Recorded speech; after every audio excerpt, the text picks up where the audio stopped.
स्वभाव प्रकृति है जिसे बदल पाना कठिन है। एक समय की बात है, एक जैन मास्टर अपने शिष्य के साथ नदी में स्नान करने गए थे। नदी में स्नान करते वक्त जैन मास्टर को धारा में बहते हुए एक बिच्छू दिखाई दिया।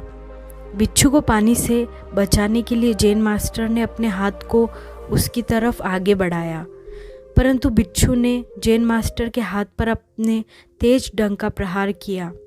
जैन मास्टर ने उसे बचाने के लिए दोबारा अपना हाथ आगे बढ़ाया, परंतु इस बार भी बिच्छू ने अपने डंक का तेज प्रहार किया। जैन मास्टर का बचाना और बिच्छू के डंक की प्रक्रिया कई बार चली, लेकिन अंत में जैन मास्टर अपने प्रयास में सफल हुए और बिच्छू को पानी से बाहर निकाल दिया। इस बचाने की प्रक्रिया में जैन मास्टर के हाथ में बिच्छू ने 7 से 8 बार डंक मार चुका था। समीप में जैन मास्टर का एक शिष्य यह सब खड़ा होकर देख रहा था।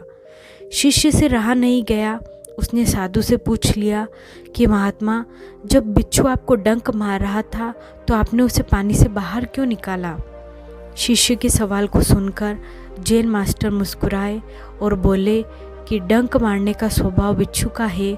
इस जवाब को सुनकर शिष्य ने कहा कि फिर आपने उसे बचाना क्यों नहीं छोड़ दिया? शिष्य की बात सुनकर जैन मास्टर फिर मुस्कुराते हुए बोले, जब बिच्छू जैसा कीड़ा अपना डंक मारने का स्वभाव नहीं छोड़ सकता तो मैं तो साधु हूँ, भला मैं कैसे अपने स्वभाव को त्याग दूँ और बिच्छू को बचाना छोड़ दूँ? इस कहानी से एक तरफ बात साफ हो जाती है कि व्यक्ति को अपने स्वभाव के विपरीत व्यवहार नहीं करना चाहिए। किसी भी परिस्थिति में अपने स्वभाव को शांत बनाकर रखना चाहिए। समुद्र के किनारे जब एक तेज लहर आई तो एक बच्चे का चप्पल ही अपने साथ बहा ले गई। बच्चा रेत पर उंगली से लिखता है, समुद्र चोर है। उसी समुद्र के दूसरे किनारे पर एक मछुआरा बहुत सारी मछलियां पकड़ लेता है। वह उसी रेत पर लिखता है, समुद्र मेरा पालनहार है। एक युवक समुद्र में डूबकर मर जाता है। उसकी माँ रेत पर लिखती है, समुद्र हत्यारा है। एक दूसरे किनारे पर एक गरीब बूढ़ा टेढ़ी कमर लिए रेत पर टहल रहा था। उसे एक बड़ा सीप मिला। उसने कहा, समुद्र बहुत दानी है। अचानक एक बड़ी लहर आती है और सारे लिखे को मिटाकर चली जाती है। मतलब समुद्र को कहीं कोई फर्क नहीं पड़ता कि लोग उसके बारे में क्या राय रखते हैं। वो हमेशा अपनी लहरों के संग मस्त रहता है। अगर विशाल समुद्र बनना है तो जीवन में कभी भी फिजूल की बातों पर ध्यान ना दे। अपने उफान, उत्साह, शौर्य, पराक्रम और शांति समुद्र की भांति अपने हिसाब से तय करें। यह सिर्फ एक व्यक्ति की बात नहीं है, बल्कि बहुत से लोगों की बात है। और लोगों का क्या है, उनकी राय परिस्थितियों के अनुसार बदलती रहती है। अगर मक्खी चाय में गिर जाए तो चाय को फेंक देते हैं, और शुद्ध देसी घी में गिर जाए तो मक्खी को ही फेंक देते हैं। हमारे कर्म ही हमारी परिस्थितियां हैं, फिर वो चाहे सुख हो या दुख हो। हमने आज तक अर्थात पिछले जन्मों के कर्मों से लेकर आज तक उसका फल हमारे जीवन में देखने को मिल रहा है। यदि हम भविष्य में सुख और शांति चाहते हैं, साथ साथ समृद्धि भरा जीवन भी चाहते हैं, तो हमें अपने संस्कार बदलने होंगे, जो आत्मा की शक्तियों में से एक है। हम परिस्थितियों को कब अपने ऊपर हावी होने देते हैं? जब भी आप अपने जीवन में कमज़ोर होते हैं, चाहे वह कमज़ोरी शारीरिक हो, आर्थिक हो या मानसिक हो, उस वक्त हमारा मन दुर्बल होता है तथा हम परिस्थितियों से संघर्ष करने में कमज़ोर होते हैं। अतः ऐसी स्थिति में हमारे ऊपर परिस्थितियों को हम हावी होने देते हैं। यदि आप चाहते हैं कि आपके ऊपर परिस्थितियां हावी ना हो, तो आपको अपने आप को मानसिक रूप से बहुत सफल बनाए रखना होगा। दिल में हमेशा प्यार होना चाहिए दूसरों के प्रति। अगर सामने वाला इंसान आपसे प्यार से पेश आ रहा है तो आपका हक बनता है आप भी उसकी बातों को और उसको अहमियत दें। ये तो हुई एक अच्छे इंसान के प्रति वफादार होने की बात। दूसरी तरफ की बात की जाए तो आप कहोगे कि अगर सामने वाला हमसे अच्छे से बात नहीं करता, इज्जत नहीं करता और मेरी वैल्यू नहीं करता, तो उसके साथ किसी से अच्छे बात करना, चलिए ये बात भी आपकी सही है। मानो अगर आप अच्छे इंसान हो और सामने वाला बदतमीज़ टाइप का हो और कुछ भी बोल देता हो, तो इसका मतलब ये नहीं कि आप भी उसको सबक सिखाने में लग जाओ।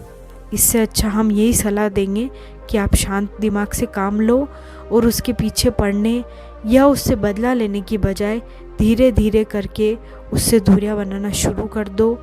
किसी काम को लेके बिजी रहो ताकि उसको भी लगे कि आप सच में बिजी हो, और कभी कभी हो सके तो मिल लो एक हफ्ते में एक बार, फिर कुछ हफ्ते बीतने के बाद महीने में एक बार, और फिर सामने वाला बंदा खुद ही समझ जाएगा कि आप बहुत ज़्यादा व्यस्त हो, फिर वो खुद ही आपसे कनेक्ट करना बंद कर देगा।